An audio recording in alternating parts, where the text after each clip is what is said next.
Hello, I'm Barney Kessel, and welcome to my jazz guitar improvisational course. I'm going to be explaining and showing you many techniques that are going to help you to become a better jazz improviser.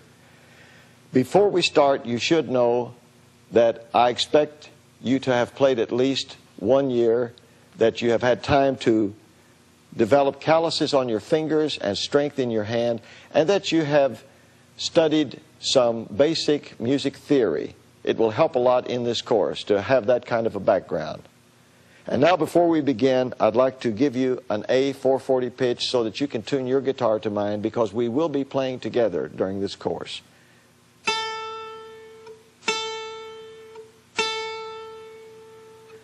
And now we're ready to begin lesson number 1.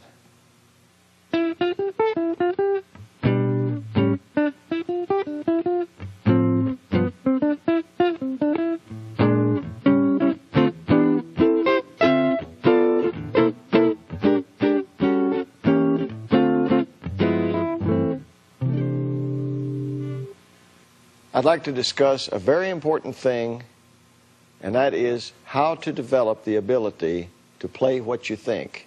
This is something that every great improviser has.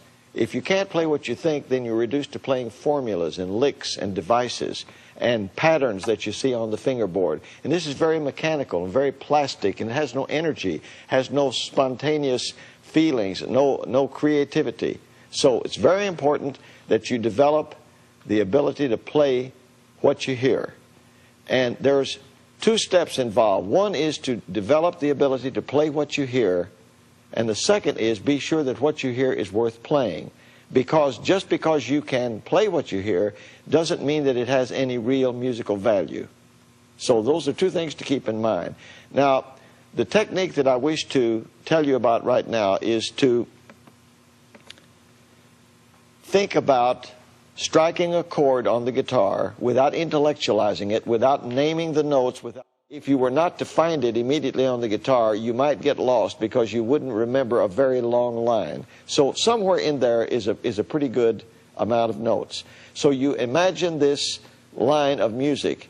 Try to make it something in your mind that you create that is not a scale and is not an arpeggio, but it is very much a melody. That is, it has a rise and a fall, as good melodies do. It's something that you could sing and get great satisfaction from singing this melody. It's something that you could add words to. It's melodic rather than just a scale or exercise or etude. So we strike a chord and we imagine in our mind something. First thing is we imagine it in our mind, and then we, after internalizing it or hearing it in our thoughts or in our mind, we then externalize it by either humming or singing or whistling it. And I give you all 3 choices because many people say, well, I can't sing, so then hum, or I can't hum, then whistle. But in some way, you externalize this thought you had. Now, when you've externalized it, you have stated this both within yourself and outside 2 times, and now you're ready to find it on the guitar. Try to find it somewhere near the nut of the guitar, somewhere in the first position of the guitar. And as you gain familiarity with finding more and more lines in the lower positions of the guitar, then try to find them in higher positions, in the same key, and then moving to other keys. But you try to later to find as many different positions on the guitar to play that same little melody that you made up. So I'm going to do one for you right now. I'm going to play a chord. I'm not thinking of what the chord is, the name of the chord, the notes in the chord. I'm just going to savor the chord and let something come to my mind that I think would fit, that would be in agreement with this chord. And hopefully it is a melody rather than an exercise. Now I hear it in my mind. I'm going to externalize it by whistling it.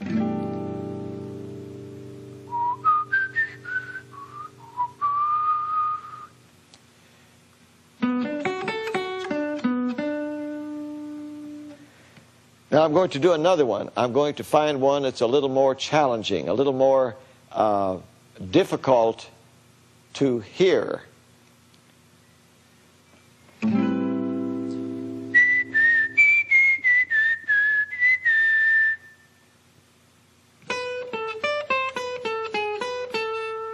I'm going to try to find it in a lower position.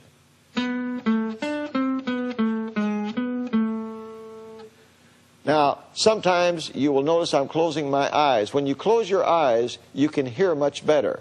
You can also hear your thoughts better. You can hear what's in your mind better when you close your eyes. And you can also hear music better when you close your eyes. So sometimes this helps. Keep that in mind. Now, as I played this, I tried to find it on the guitar. If you do not find every note right away, don't get discouraged. Don't go back to playing these licks. Don't go back to playing the formulas and these patterns that you see on the fingerboard. But remember, the only way to get good at making up something is to make it up and keep making it up and not get discouraged. And if you make a little mistake, so what? You do it over again, and each time you'll get closer. And finally, you'll reach a point where it almost seems as though it's simultaneous, although it's just a very short time span between you thinking about it and being able to play it. I'm going to try to think of something, whistle it, and play it at the same time. Now, it's not exactly the same time, but it's so fast that it almost seems as though it were the same time.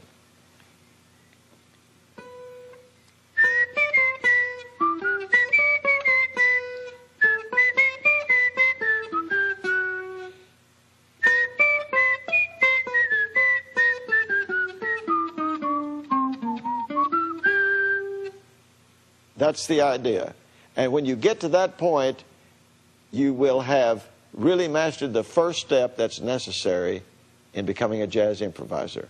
Now, I'm going to play several chords for you, and I want you to listen to the chord, hear a melody, anywhere from 6 to 9 notes in length, in your mind, and then I want you to externalize it by whistling, singing, or humming it, and then finally find it on the guitar in a low position somewhere. And as you become more proficient, do more of these exercises. Try to find more places on the fingerboard to play the same melody that you created and find other keys. Here's the first chord.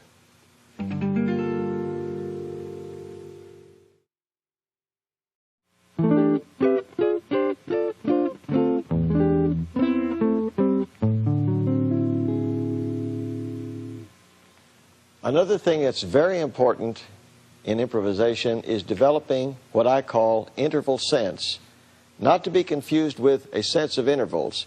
A sense of intervals is when you strike one note and then another note and you're able to name the distance that the second note is from the first. That's not what I mean in this case. By interval sense, what I mean is that at any time that you're playing, you feel how far it is from the note you're on to the very next note, whether that second note is above the previous one or below it. But there's a feeling. For example, if you were at a keyboard and you were playing Pop Goes the Weasel, as you play along, you go, bo-da-da-da-da-da-dee-dum, pop. There is a feeling of how far that is. And it's only by experimenting, by trying to guess, by trying to go with your feelings as to how far it is that you develop this ability. You will do one of three things when you attempt to do this. You will either judge the right distance to the next note, or you will fall short of it, or you will go beyond it. And as you continue to do this and make mistakes, you will find that the same kind of mistake prevails in a great number of cases. That is important. Now, a lot of people tell me from time to time that they cannot hear a chord and imagine a melody within themselves that's 6 to 9 notes long. And if that's the case with you, if you really cannot hear a melody internally, another way that I can suggest to you that will help you to be able to play what you think is think about all of the songs you've learned during your lifetime that are what you would call folk songs or nursery rhymes, all the little things that you sang when you were a child.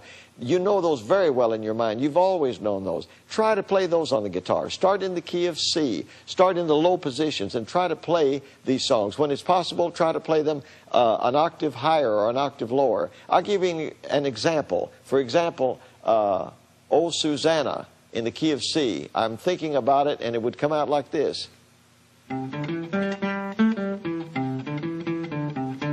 I could also play it an octave higher in this particular case. Not always can you do this, but in this case I could.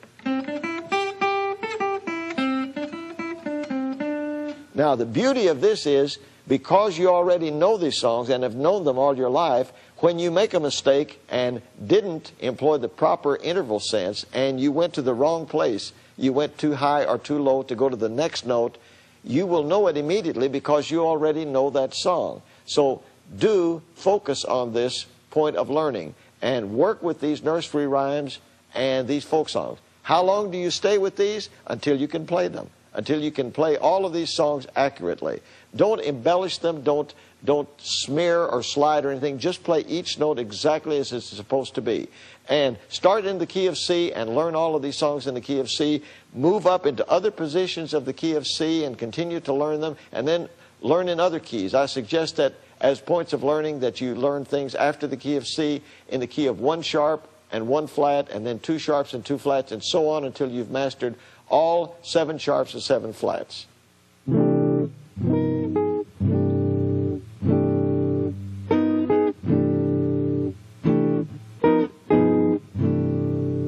They realize it or not, and that is they treat the melody in this way. They don't add any notes or take away any notes from the melody, but they simply change the value of the notes, so that maybe where you had several notes go by in a certain meter, you've substituted different values. Maybe you're playing some of them faster and some of them slower, but it ends up that it fills the same amount of measures. I'll show you what I mean. Here's an example. There's a melody that I'm going to show you now, and there are 3 phrase variations under it.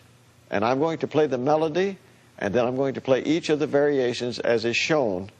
And you'll notice that all of them fill up the same amount of time in the measures, that they start at the same time and they end at the same time, and there are no extra notes. And the only difference between the original melody and the variations are the change in note value or the time value of the notes. So I'm going to begin, and instead of counting 1, 2, 3, 4, I'm going to just simply count 3, 4, and I hope that you understand that it's 3, 4 of a bar that would have been 1, 2, 3, 4. This gives us more time for more information in this course.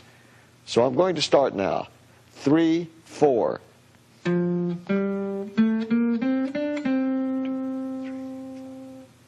Now that's the melody. Now here is the first variation, and notice it almost sounds the same, but it's phrased different. 3, 4.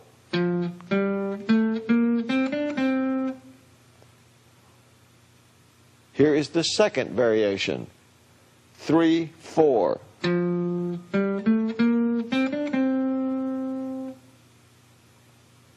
And here is the third and final variation. 3, 4.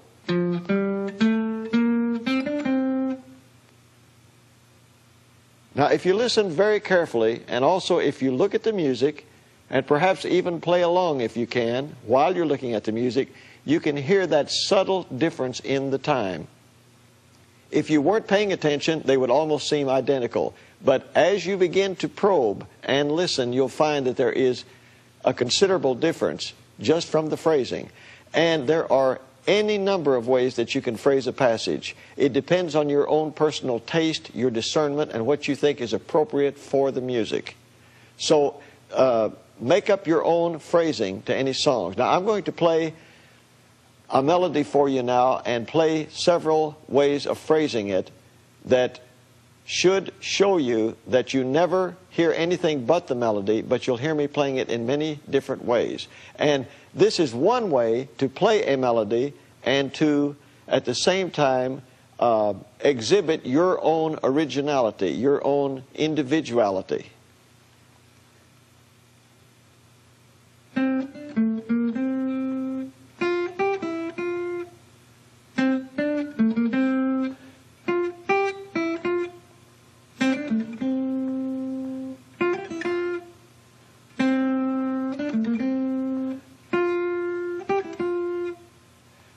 The question comes up quite often, why do they phrase the melody? It's to keep it from sounding square. Well, why is it written square? Square meaning that it has no syncopation to it. Why is it done this way? It's done this way because many publishers write sheet music, and they write the sheet music in such a way that it can be read very easily without having offbeats, without having syncopation. And when it's written in this square manner, there is a greater chance that more people can play it, and therefore more people will buy the sheet music, because there is the believable hope they'll be able to play the music. But once you get the music and you read through the squareness of the melody, it's up to you to find your own phrase variations. And this will allow you to play the melody, but as you do it, you pump some kind of life and vitality into it. Even though you haven't changed one melody note, by staggering the time, you phrase it and create more interest, plus exhibit your own individuality.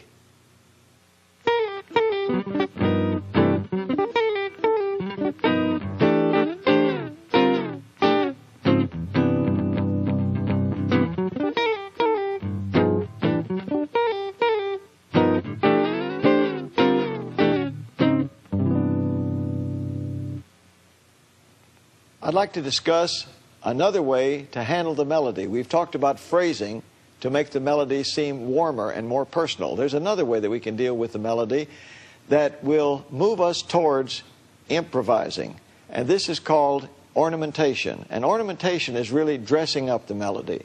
It's just like when we go to a party, you know, when the lady wears a comb in her hair, or she wears a ribbon in her hair, or a man wears a particular thing around his neck. It's ornamentation, it's dress up. And this is what we do to the notes that we play. And by doing this, we again add a personal expression, and we give the note a certain character. Now I'll show you what I mean. For instance, there's a thing called fingered glissando. Now the fingered glissando would be like this. You can almost see and hear the fingers moving because the pick is only attacking the first note. But listen to the fingered glissando. Moving in the opposite direction, it would be. Now, there's another way to descend or ascend, which is more severe. It's called a portamento. And that is, you do not move from one note to the next, up or down, by gradually fingering in that direction, but it's a deliberate, brusque, and brisk move, like this. That's a portamento. There's another thing called a smear, or a fall-off, and you've heard many bands do that when they play a chord. Instead of just going, they'll play. Now that's fall-off is a smear or a fall-off. And there's another thing you can do when you're playing these notes to give them a certain character. One of the things would be to bend a note into its pitch. That is, you don't hit the ultimate pitch. You don't play and attack the ultimate pitch, but you bend into it so that instead of playing, you would play in that manner. I'll do that again. Instead of, you would bend into, and that gives it a character. Another thing you can do are called grace notes. Instead of just playing the notes and hitting them right on the head squarely as they really are, you precede it by playing to add the ornamentation with the phrasing. This opens up a lot of possibilities for you, and you're still staying with the melody. Quite often musicians will listen to the melody being played in this manner, and they will thoroughly enjoy the melody. There are very few musicians who have developed the art of playing melody and making it interesting.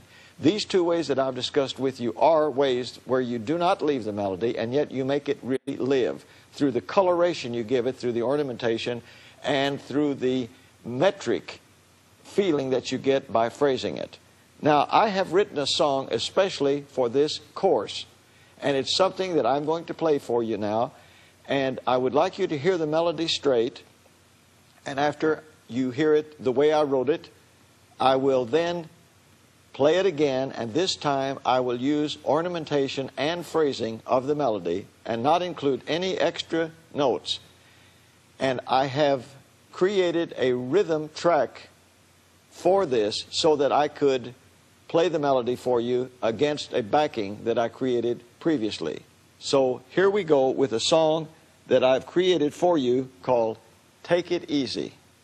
1, 2, 1, 2, 3.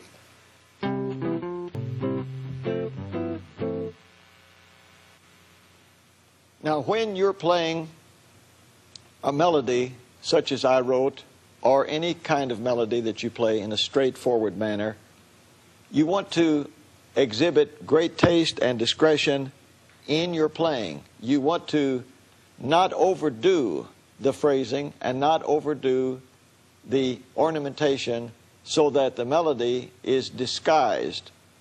Rather, through good taste and sparingly employ these ways of changing the melody and yet exhibit the good taste. So at this time, I'm going to play this rhythm track for you once again, and this time I'm going to phrase the melody and also use ornamentation. 1, 2, 1, 2, 3.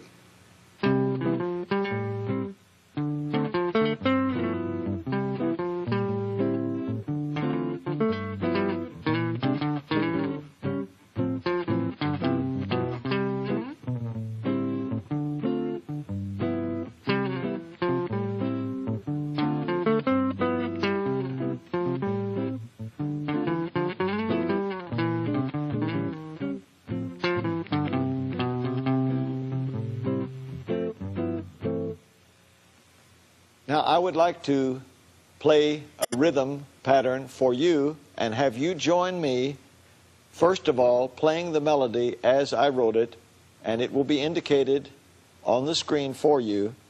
And after that, to use the same backing that I give you at this time and play along and make your own ornamentation and your own phrasing. You might start out by simply phrasing the melody, and then later use ornamentation, and finally, playing it over and over, you might use both, the phrasing and the ornamentation. So I'm going to play this for you right now, and I'm going to count this off so that you can come in with me. I will count 2 measures for you in this manner. I will go 1, 2, 1, 2, 3, and I will leave the 4th beat silent.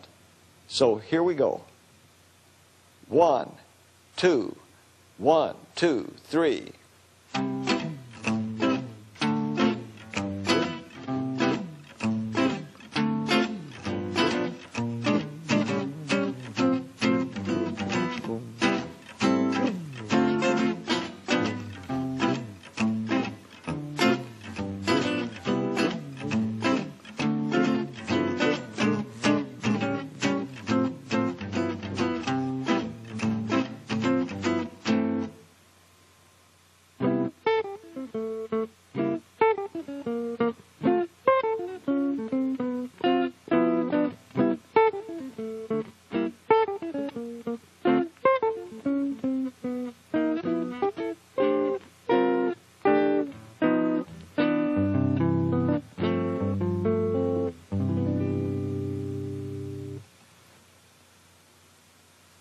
I'd like to discuss something about improvisation that's a very, very interesting little bit of information, and it's about fills.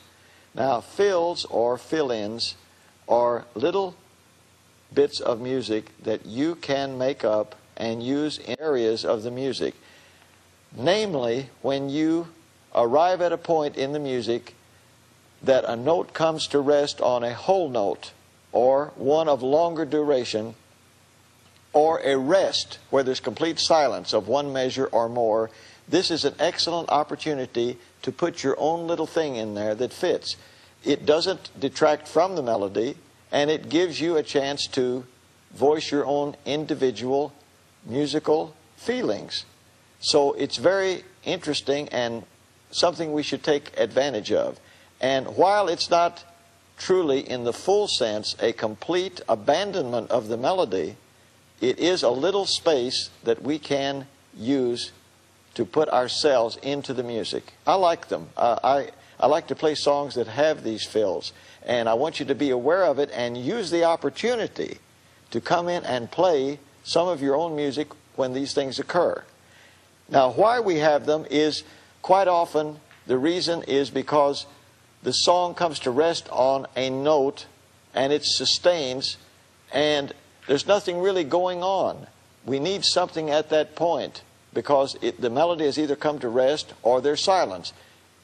That's one reason that we use them, is because there is a need, in a sense, there, if we wish to do something with the melody. Another thing about it is that they occur in some songs and don't occur in others. So we just want to be sure that we're aware when they do occur. And if we wish to, we can exercise the option to take advantage at that point. Now, I have chosen a song to play for you, and later I want you to play, and I will accompany you. And this is a song that is one that offers excellent examples of places in the song to use fills. It's called Song of the Islands, and I'm going to play it for you now. I've made a background so that I can play the melody for you and you can hear it against the background. I'm going to play the melody for you the first time through, just as it was written. 1, 2, 3, 4.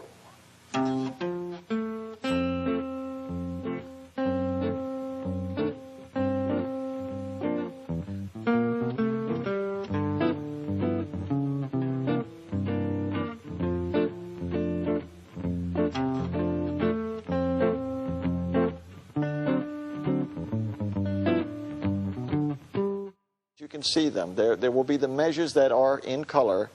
At that particular point, I am going to, as a first variation for you, I'm going to make a little fill.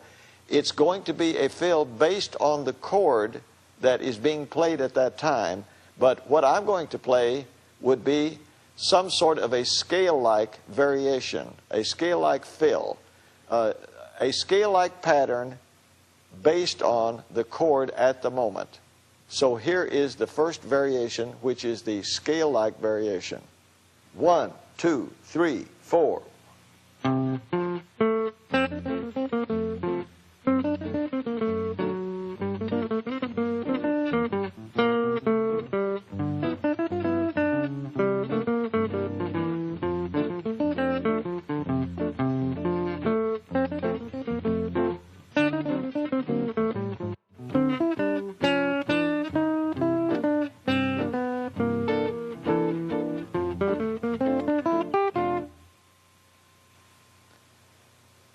Now that was the scale-like variation. Another way that we can handle this is when it comes time to play those fills in those areas that I mentioned, we can treat it as arpeggios. And so at that point where we fill, the material that we would use to fill there would be arpeggios of the chords that are involved at the moment. So once again, here is Song of the Islands with the arpeggio treatment. 1, 2, 3, 4.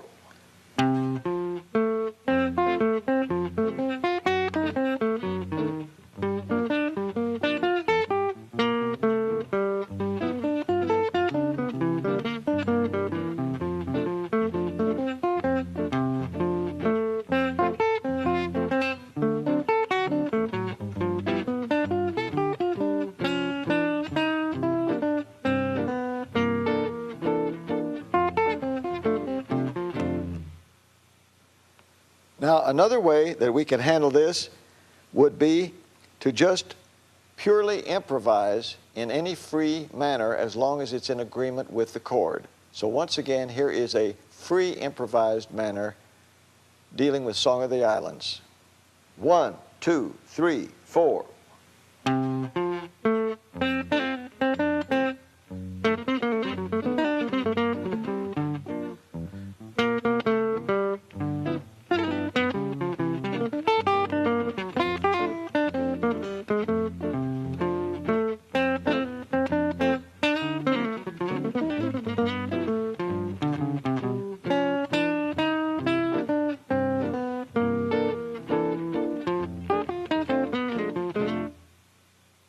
Now, I'd like to play it for you and have you join me and play against my accompaniment. First, play the melody as it's indicated, and then use this over and over again to play for yourself and try the same things that I have shown you just now by playing the scale-like variation and then playing the arpeggio variation and then improvise freely any thoughts that come to you at those areas that we discussed that fit the chords. So here I am playing the accompaniment of Song of the Islands for you, and I want you to join me. And I'm counting this off for you in the following manner. I will count 1, 2, 3, 4 of the first measure, leave the downbeat of the second measure blank, and you come in on 2, 3, and 4 of the second measure, playing the pickups of this song. 1, 2, 3, 4.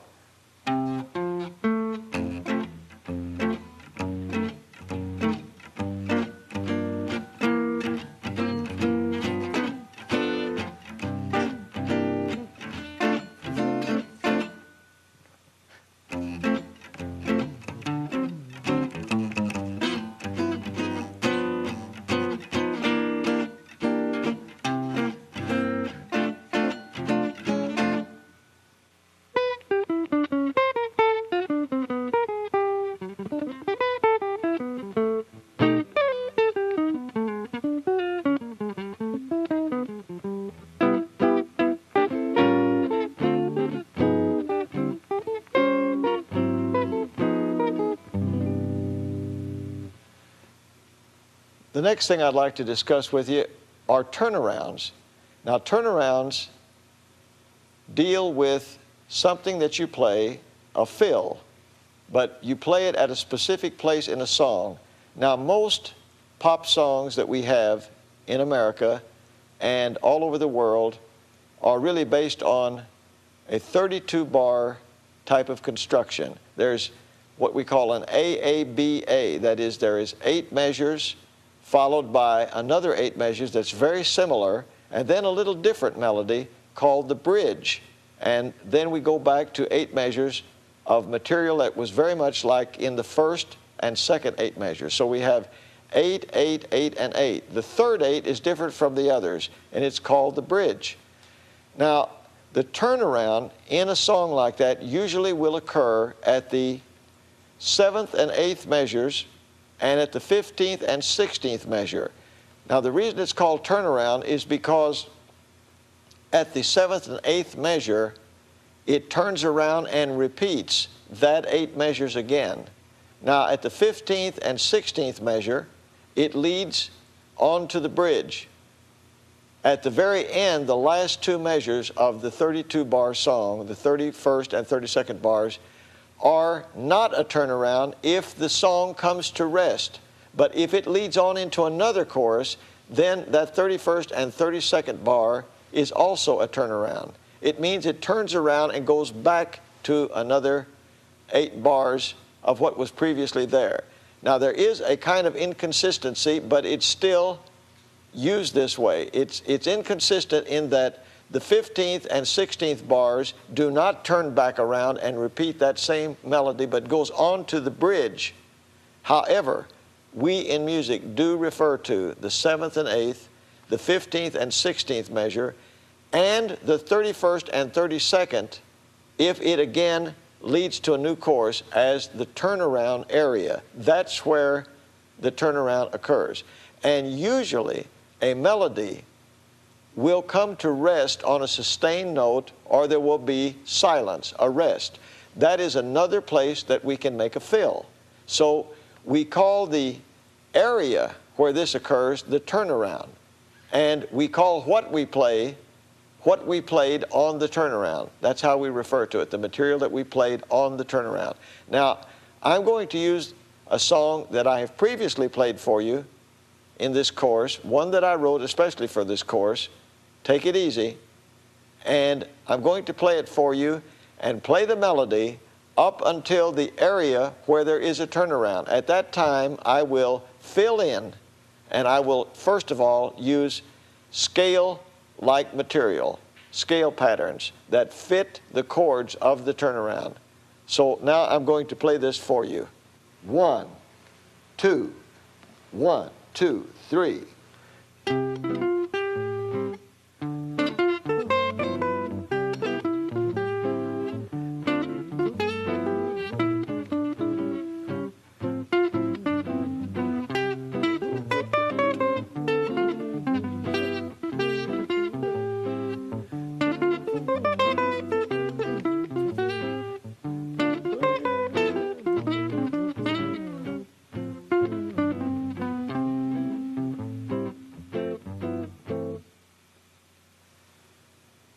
Now I'm going to play it once again for you, and this time at the turnaround, I'm going to use arpeggio-like fills at the turnaround.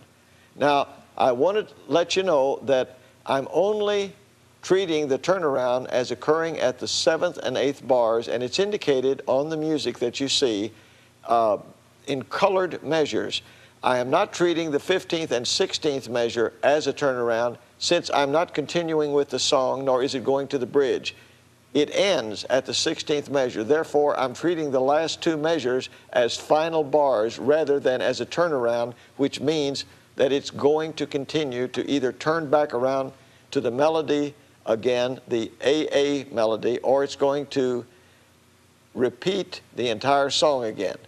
I'm only treating the 7th and 8th measures as the turnaround. So once again, I'm going to play it for you, playing pretty close to the melody, and I hope that you listen to the melody as I play it before I get to the turnaround, because I'm playing the melody and using phrasing and ornamentation and all the things I've been talking about up to now. I'm not playing the melody straight.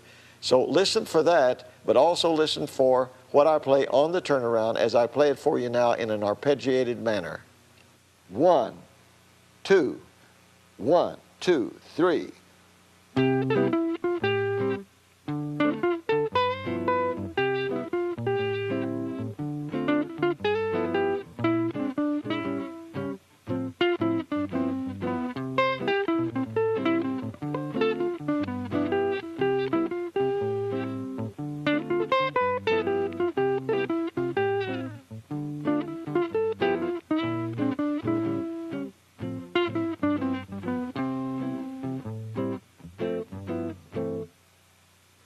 Now I'm going to play it once again for you, and I'm going to continue using different variations of phrasing and ornamentation that I've discussed with you.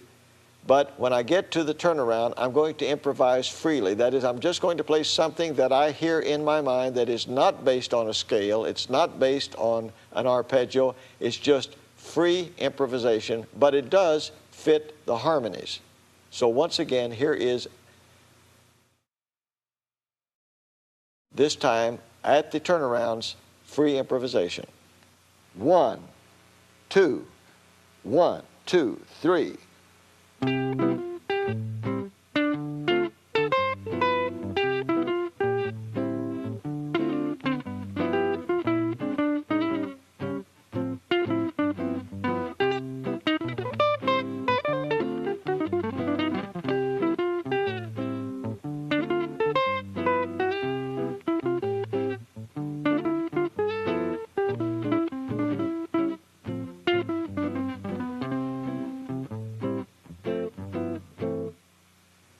Now I'm going to play an accompaniment for you of this song, and I invite you to join me and play along, starting out by making up scale-like patterns at the turnaround area, and then play it again, and when you feel very comfortable with it, move into arpeggiated versions at the turnaround, and when you feel comfortable, move then again into the free improvisation. Try each one until you get comfortable with it. Play it over and over. It's the only way to really learn and to really feel good about it. Just play it over and over until you feel comfortable with one way, and then move into the next. So finally you'll end up improvising freely at the turnarounds. And as you get familiar with this melody, don't be afraid to use the variations that I've mentioned, the ornamentation, all of the things that I've talked about, the ornamentation and the phrasing of the melody itself before you get to the turnaround. Just have fun with it and try to find different ways to, I call it, when I was a kid, I called it fancying up the melody. Make it fancy, but still let people know that it's the melody. So here we go again. 1, 2, 1, 2, 3.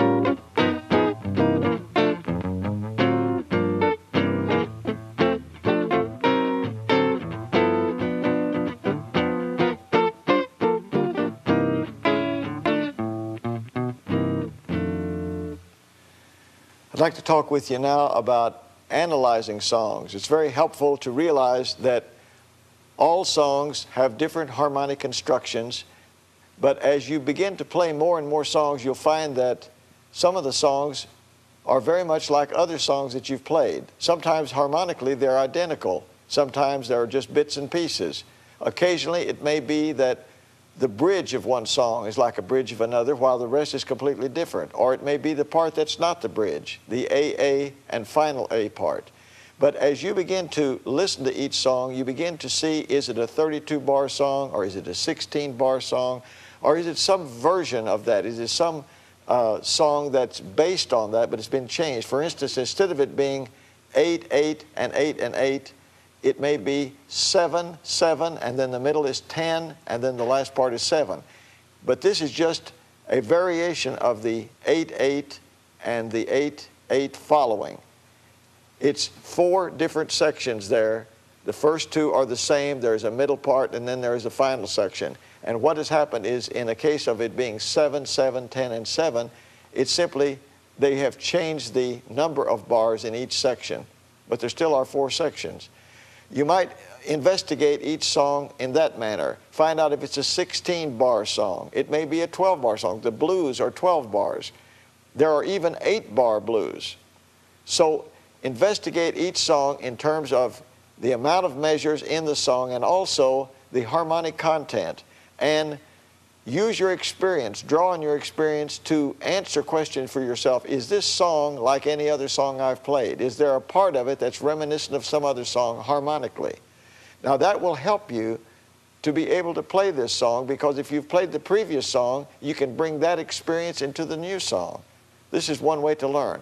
Another way is to get a good understanding about this AABA, and to begin to see that many, many songs that have become popular have the same kind of bridge, or there may be maybe only as few as 8 different bridges that have been used over the past 40 years that have been the most popular and most frequently used. These are some of the things to think about. And the other thing is, as you play a song, not only to play the melody, not only to phrase that melody, not only to use ornamentation, but even maybe out of tempo, just sit and think about the song and sort of hear some things that are harmonically involved in this song, and just sit back and play. And I'd like to speak with you and play at the same time and show you what I mean. For instance, the song that we have been working on, Song of the Islands, without any tempo in mind, just to sit back and think about it and play parts of the melody in a very free way without it being in tempo, and think about scales that you can play against it, but they come to your mind. The thing is, you're thinking them in your mind. That's the important thing. For instance, like this.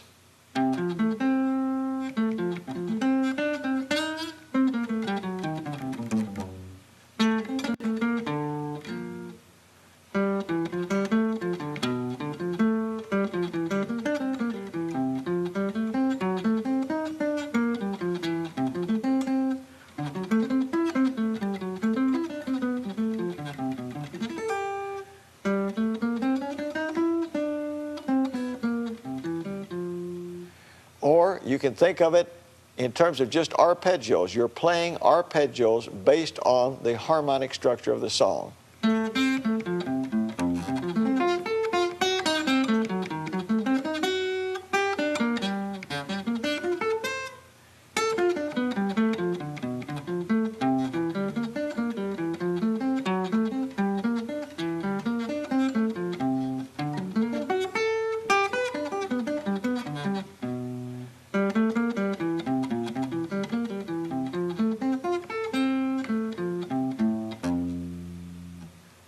By playing the chords, running the chords that are involved in arpeggiated manners, in scale manners, it really gets you inside the song. It really gets you to have a feeling, and then you can really begin to think of things that are just melodic. Now I'm going to play, and I'm not going to play with accompaniment, because I want you to hear that in the lines that I play that come to my mind to play for you, you can hear a melody, but you'll also be able to sense the chords. So I'm going to play this in tempo for you without accompaniment.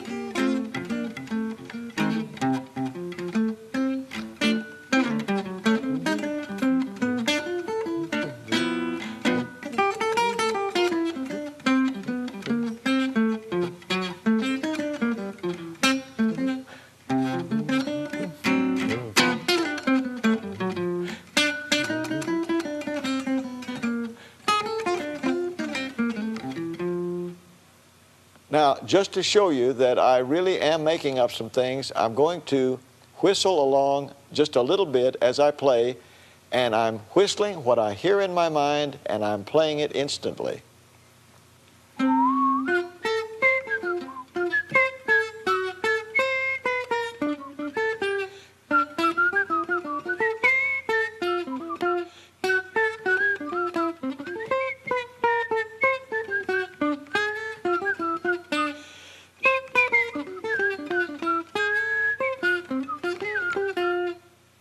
Now, I was whistling it, I was hearing it in my mind and trying to find it at the same time.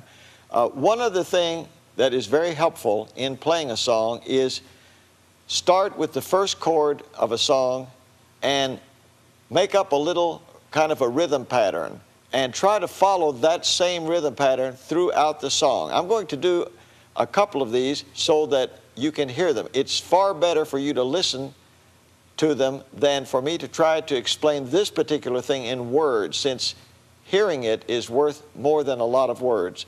The idea, though, is that you start with a little pattern based on the first chord, and as you move through the various harmonies of the song, you try to continue that rhythm pattern so that as you go from measure to measure and the chords change, there's still a relationship in the line you've created between each measure to the previous one. I'll show you what I mean. If we're using the song, Song of the Islands, we might start like this and continue in this manner.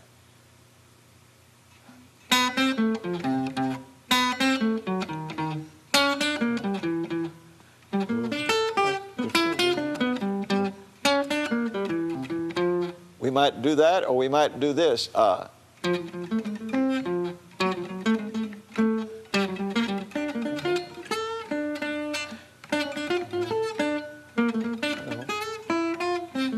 Or we might do something like this.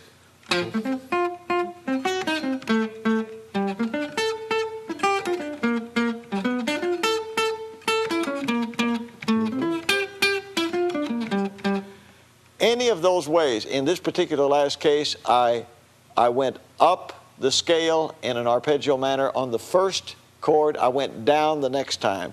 But what you really want to do is take a song, play it, play the melody, phrase the melody, ornamentation, all of the things we've talked about. It's almost as though you're taking that song and wringing it dry of all the possibilities. Get inside that song. Know it in every manner.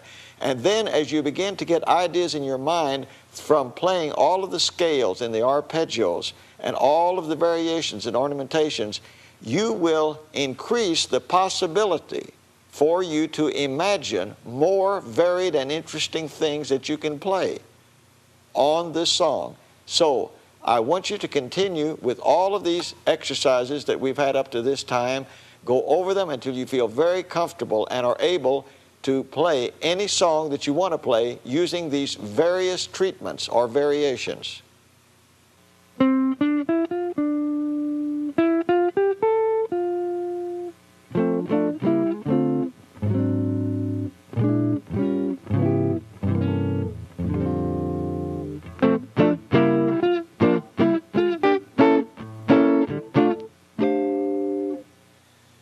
You know, there are three elements that are in all good music: melody, harmony, and rhythm. Now, we can use these as building blocks to develop our own improvisation. What you have to do is think about your own playing and think about which of those elements are the weakest in your playing. That is, are you weaker in making up good melodies when you improvise? Or are you weaker in the variety of harmonies that you use? Or are you weaker in your rhythmic pulse? That is, does it lack this spirit for swinging, for having this energy in your playing? Well, whichever of these elements is the weakest is the one you should be working on to develop. And then after that one, there's two elements left. Which one of those is the weakest? That's the next one you should work on. And what this does is it helps to develop your total improvisational skill and keeps you from being lopsided. You know, there are many musicians who are very strong in one of these, or two, but very few are strong in three. And those three, coupled with originality, is what makes the great, great players that we have today. One way that I like to think about it is that as an improviser, you have the possibility of really having a magnificent musical automobile with 3 cylinders.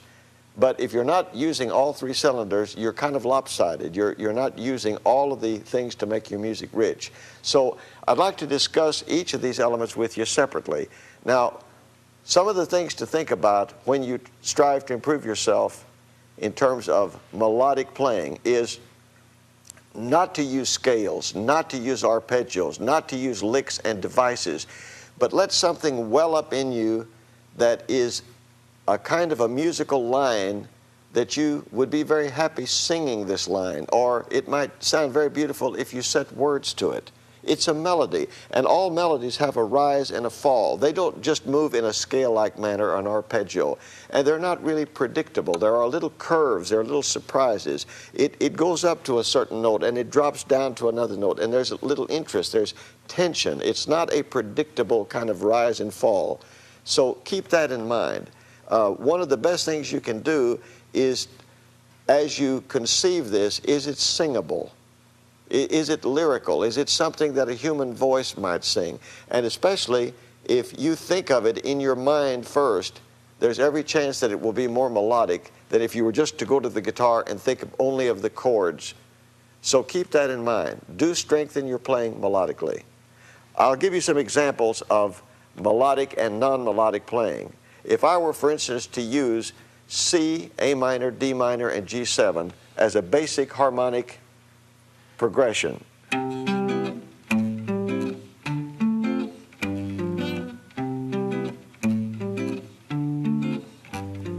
if I were to improvise, I would want to try to make it melodic. Now, I wouldn't be playing scales. I wouldn't be playing things like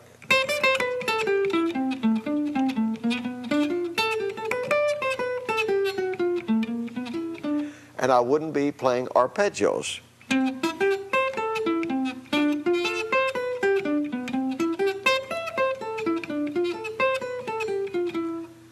But I would try to make something fit those chords, but it's melodic.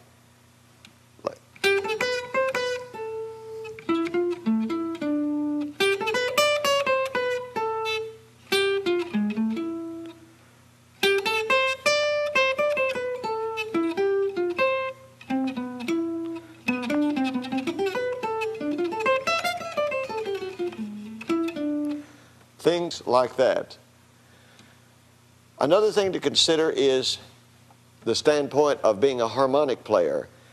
Try to avoid harmonizing all of your songs in the same manner. Try to find more variety in your harmonies. Not only the different inversions you use, but actually the treatment of each song. Avoid harmonizing similar progressions all the time. That is, when you hear a certain melody, do not strive to harmonize it in the same manner all the time. Try to find other chords that will work, interesting chords. Try to find harmonies that are not totally abrasive or discordant or create a lot of dissonance. Neither are they bland and tranquil.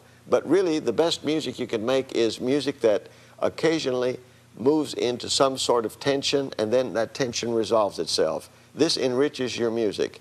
So as you play, and you play harmonically, do not simply run chords. In other words, you don't want to take a solo where what you're doing is simply running the chords or the scales of the song. But you want to make up melodies, and those melodies are rich melodies, but they infer all of the harmonies that you're using.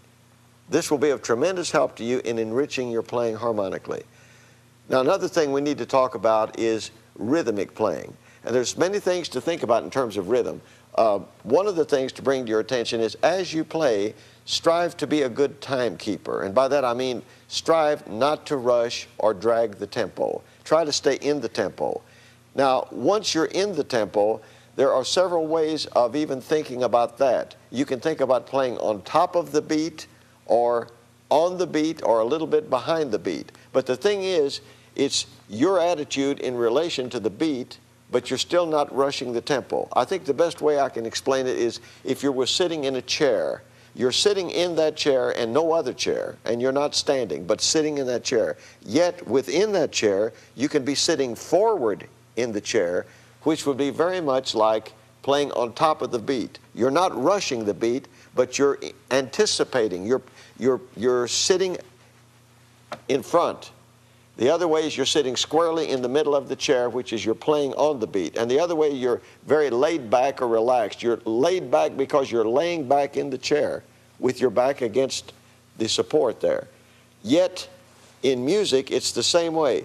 Without rushing and without dragging, try to play in such a way that at any given time, you can play on top of the beat, a little aggressive, but not rushing. Or you can play simply on the beat, which is very square on the beat, or you can sort of play behind the beat. That is, you're playing, thinking of the beat, staying with the beat, but kind of always playing catch-up, just a little bit behind it, but not rushing it.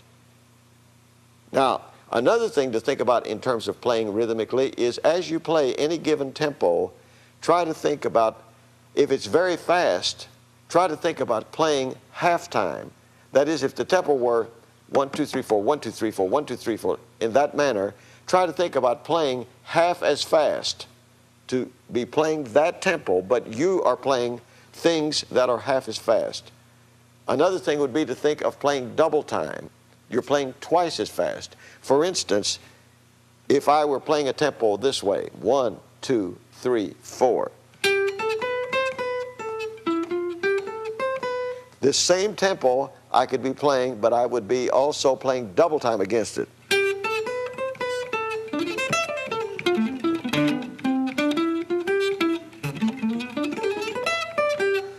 I'm playing twice as fast as the metronomic beat. This gives you variety in your playing. Another thing to think about is, as you play, to think about the rhythmic impulse. That is, to play it in such a way that you play it very legato or very smoothly, that there's almost no picking. There's very little picking. There's very little percussion. It's almost as though you were playing.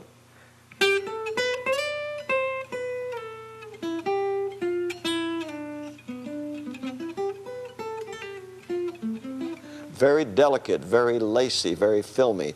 Another way is that it's just simply very even, and you're picking. It'd be very similar to on a horn. It'd be legato tonguing. It's just very smooth, but it's all mostly picked.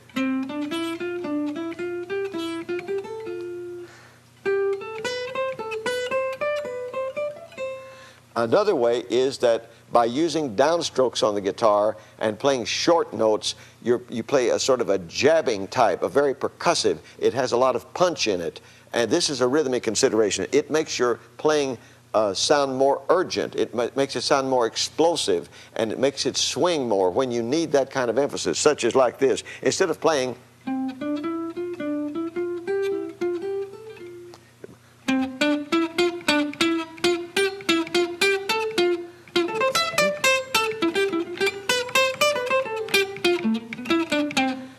I'm using mostly down picks, and I'm playing very hard. Not